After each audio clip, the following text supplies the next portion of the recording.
We're here with Indigenous women from the Americas, from North America, from Canada, from the United States, from all across the nations, who are wanting to stand here and bring attention to threats that are happening to our Indigenous women because of fossil fuel industry, the extractive industry, and that we're wanting to make sure that we continue to bring attention to protect our Indigenous women, to protect Mother Earth, and to stand together to do that. And we're standing in front of the U.S. Embassy to make sure that they hear our voices. The United States has a long history of ignoring Indigenous peoples and Indigenous women and devaluing us.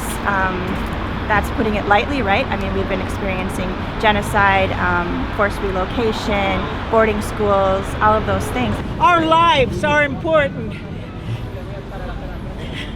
When I think of the amount of the women who have been sacrificed on the altar of the extractive industry, it hurts me to my core. I'm here with my granddaughter, and for the strength of my own mother and grandmother, she's able to survive this day, and it gives me hope for the future to stand among these young people and to see our way forward through the devastation. I always wonder which one of my sisters am I not going to see here next year. Already this year we had a sister from Colombia who was murdered. She was Cristina, and she was at the Permanent Forum this year, and in October she was violently and brutally murdered. And when we talk about violence against Mother Earth, we're talking about violence against our women.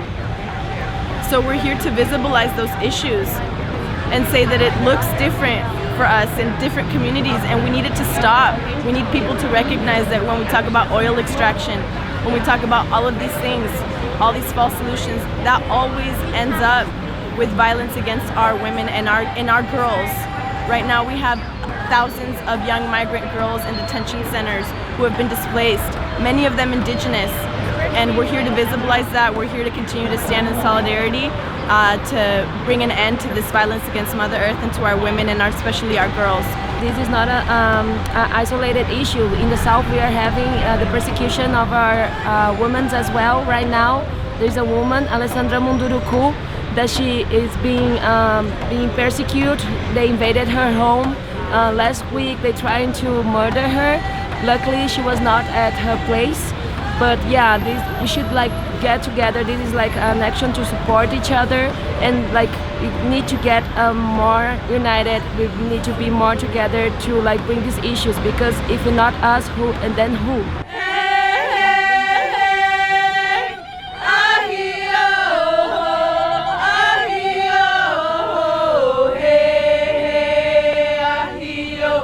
Ahio,